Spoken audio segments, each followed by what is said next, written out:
की इस वीडियो में बात करेंगे कि आखिर रामायणी रॉय टॉपर कैसे बनी और उनके सिद्धांतों के अनुसार आप भी 2023 में टॉपर की तैयारी कैसे कर सकते हैं। तो सबसे पहली बात हम लोग रामायणी रॉय की बात करेंगे कि किन किन नियमों का पालन करके वो टॉपर बनी थी और आप भी कैसे टॉपर बन सकते हैं, इसी चीज पर हमें फोकस करना है। देखो, रामायणी रॉय टॉपर बनने के लिए सबसे पहली काम वो करी थी कि जितना घंटा पढ़ रही थी फोकस के साथ पढ़ रही थी। अगर 10 घंटे का भी वो पढ़ाई कर रही होगी तो फोकस के साथ पढ़ाई करी होगी बाबू। इसलिए आप भी जब भी पढ़ने बैठो ना, भले 4 घंटा पढ़ेंगे, 2 घंटा पढ़ेंगे, 1 घंटा पढ़ेंगे, लेकिन पूरा फोकस के साथ पढ़ेंगे, शांत माहौल में बैठ कर पढ़ेंगे। ये पहला काम। दूसरी काम कि रामायणी रॉय टाइम टेबल बना के पढ़ रही थी। अब आप बोलिए टाइम टेबल आपका है कि नहीं? टाइम टेबल कम से कम देखो, टॉपर बनने वाले बच्चे 2 घंटे 4 घंटे पढ़ के आप टॉपर नहीं बन सकते। हाँ, फर्स्ट डिवीजन ला सकते हैं, लेकिन आपको टॉपर बनना है तो हार्ड मेहनत करना पड़ेगा।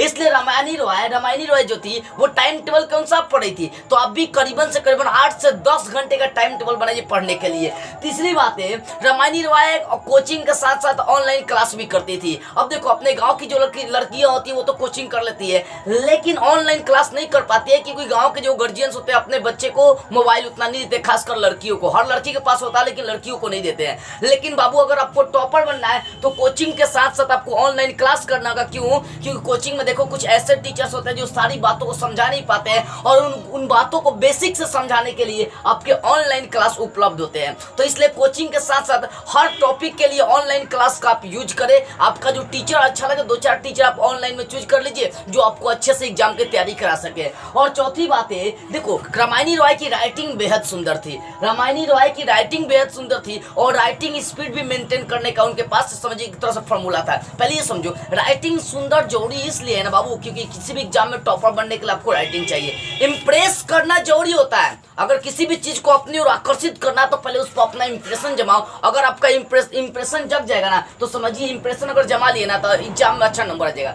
तो एग्जामिनर को अपने ओर आकर्षित करने के लिए आपका राइटिंग अच्छा होना चाहिए और हर प्रश्न को टाइमिंग के अनुसार लिखना आपको आनी चाहिए, ठीक है ना। तो राइटिंग और राइटिंग स्पीड आपके लिए बहुत मायने रखता है। और सबसे पांचवी और इम्पोर्टेंट बात है, रामायणी रॉय जो भी थी ना, जो भी चीजें पढ़ रही थी, हर टॉपिक को बेसिक से जाकर पढ़ रही थी। अच्छा, मान लो मुझे प्रकाश का प्रवर्तन पढ़ना है, या मान लो पूर्ण आंतरिक प्रवर्तन पढ़ना है, या मान लो मुझे राखल दास बनर्जी के बारे में पढ़ना है, ठीक है ना। तो बाबू, रामायणी रॉय जो भी पढ़ती थी बेसिक से उसके अंदर तक जाके पढ़ती थी, उसकी एक एक बातों को समझती थी। अगर मान लीजिए आपके टीचर आपको नहीं बता रहे, किताब से भी आपको नहीं समझ में आ रही है, तो ऑनलाइन क्लास से सर्च करके वो पढ़ती थी। बाबू, यही चीजें मैं आपको बता रहा हूं ना कि जो चीजें आप पढ़िए पूरा बेसिक से पढ़िए, पूरा क्लियर पढ़िए एकदम, और समय अनुसार अपना सिलेबस भी खत्म कर लीजिए।